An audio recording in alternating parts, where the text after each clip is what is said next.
Hello and welcome to Akashic Insights Weekly, January 23rd to 29th, 2023. Final week of January, or full week. We're using the Illuminating Journey Cards to get insight into the week now that we've just experienced the Aquarius new moon and the Lunar New Year begin, the Chinese Lunar New Year of the water rabbit. I'm Jen Duchenne, jendushen.com, Akashic Swan Guidance. Let's dive in and see what the cards have to say.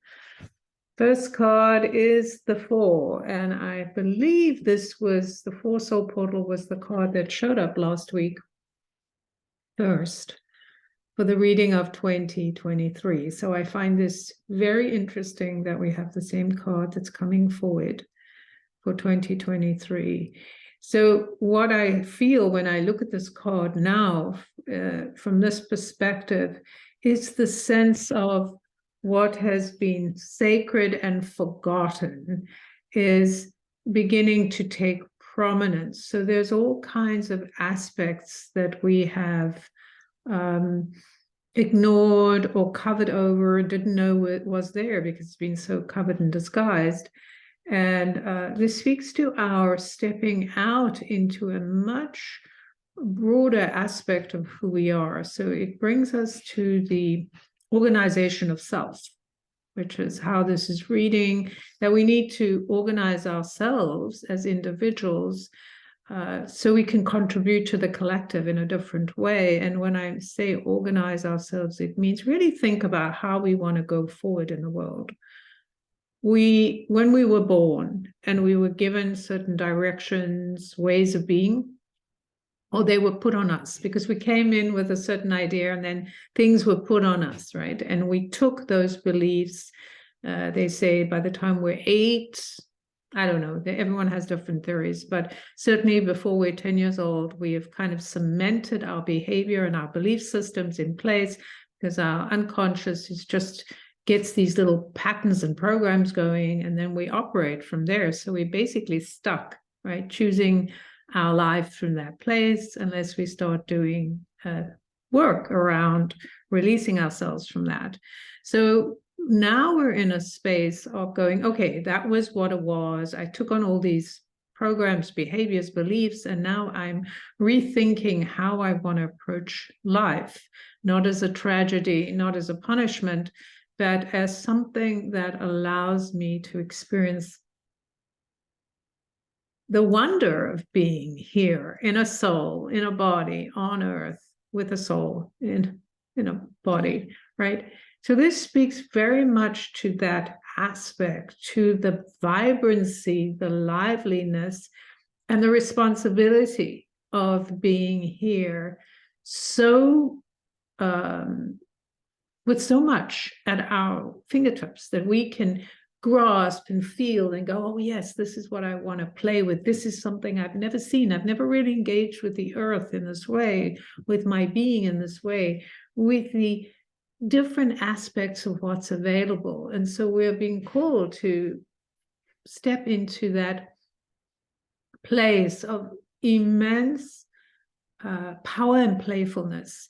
As you can see the figure, and perhaps that's you, or it's the thing that you are becoming that is directly under the beam of the galactic influence.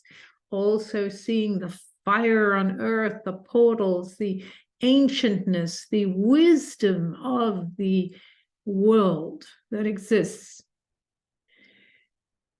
And the figure, you, kind of sweeping your skirts and really feeling that energy of opening yourself up to what are you creating? What is the structure you're building your life on, your values on, the place you want to play in, the playground of your passion, desires, and true destiny? Like, what is the potential that you want to explore and discover tangibly in this new place? It's just opening up so much fierce, wonderful full power that's opening us up to new possibilities.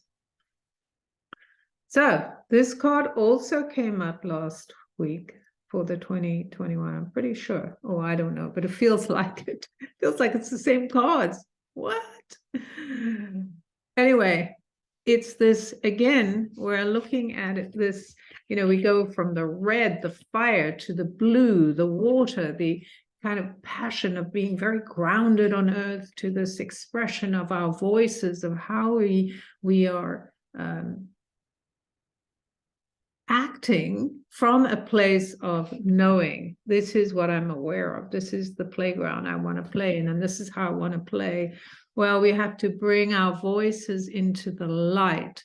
The 21, the portal 21, is about this energy of being given the key to something new, right? Whatever systems we've been operating under are opening and breaking through. And so we are in that phase of being expanded into speaking differently, because we see different things and we're more curious and we really want to explore, as opposed to just kind of plod on because this is the way it is.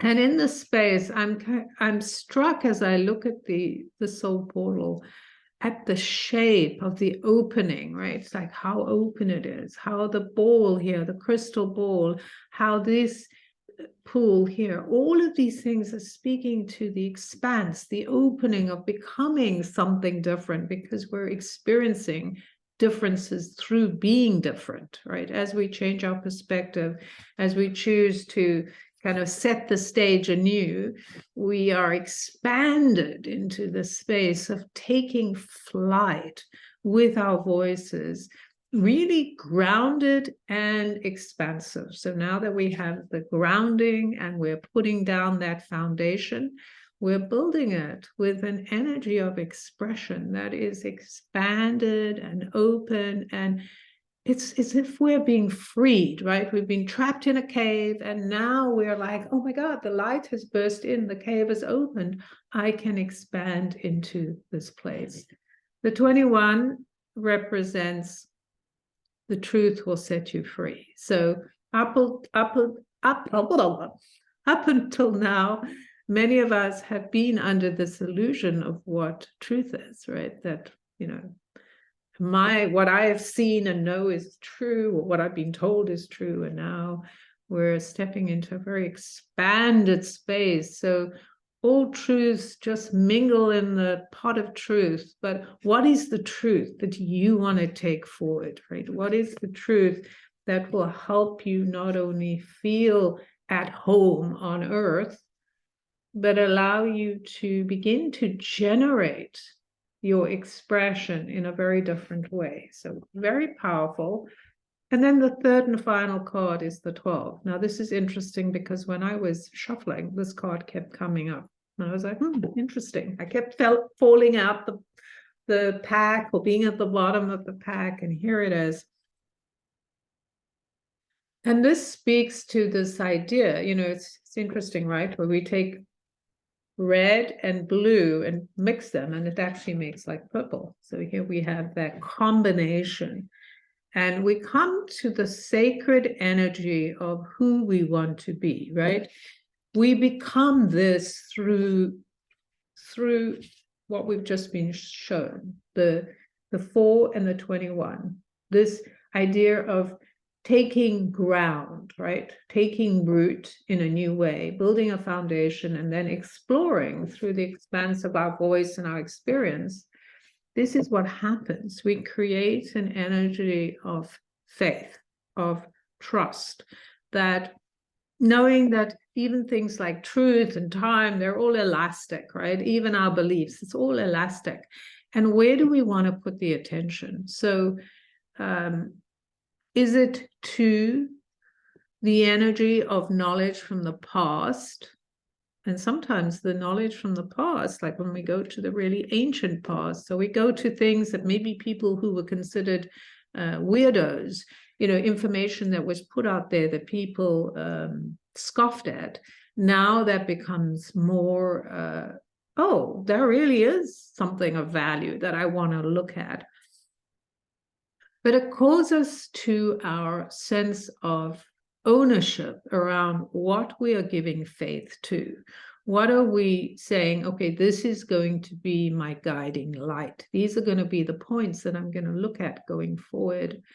So not so much reverence for what has been written, in the sense that some of it could have been manufactured, right? Anyone who has the power of the pen and to publish things can influence us, but their influence or the information they've given may be incomplete. So we need to go back and look at all this information and choose what is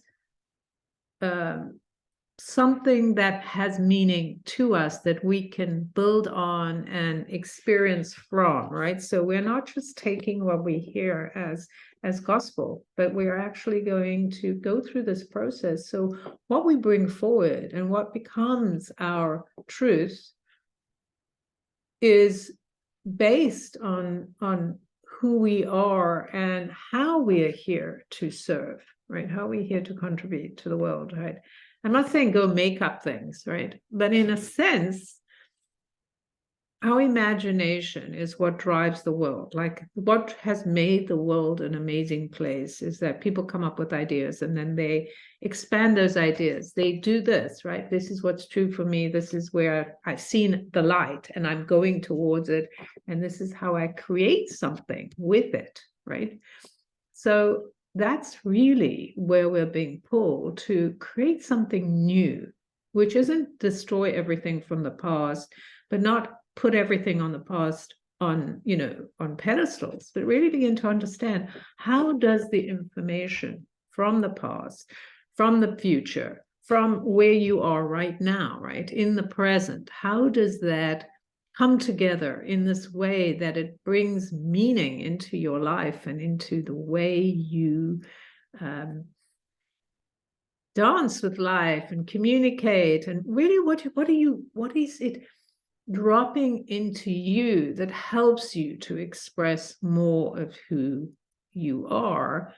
And so you're not just doing a cookie cutter, repeating what you've heard, but you are truly connecting yourself to the information. So you are operating from a place of wisdom. The 12, I find this so interesting. 12 is the opposite of 21, right? So it's the same number repeated and adds up to 3. This one speaks of truth, and they both add up to 3. 3 is about being playful and curious, that childlike quality that is our superpower, right? When we bring that into our lives, we don't take ourselves so seriously. We don't take everything so seriously, but we get very clear about what is true for us. Then we begin to walk the path of that, our truth, that is yes, that keeps us connected to our values, right? What we believe in and what we are willing to stand up for and hold to be true. And have joy with it. I feel like as I'm talking, all of these constructs or concepts that I'm talking about can be seen in so many different ways. And the truth is, I want to kind of put it across in a certain way. Like, I feel like, oh, I need to explain it so you understand it from my point of view. But actually, the ambiguity is the thing that's so powerful, because each of us may look at the same values and live them differently or see them differently. Some people will want to control what others think, like in the case of me saying, oh, I need to explain it to you in the right way.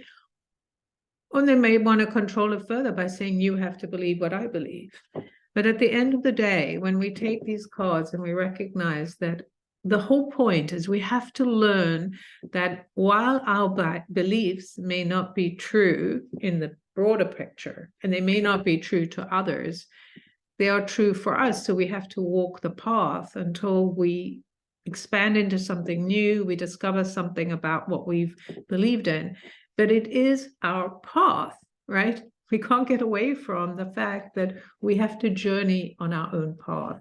So I find it very interesting that as I'm seeing this, I'm like, wow, it's so ambiguous what I'm saying and could be taken in so many ways. And yet I have to say, oh, that's the way it's supposed to be, right?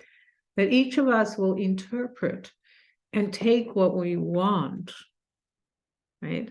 Because that's part of our path. That's our journey, our pilgrimage, the way we become more understanding of the bigger picture, right? Of how we are part of the whole.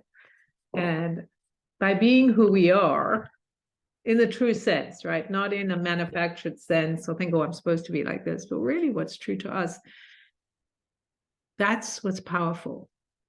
Especially when we begin to understand that there are ways we can grow if we want to.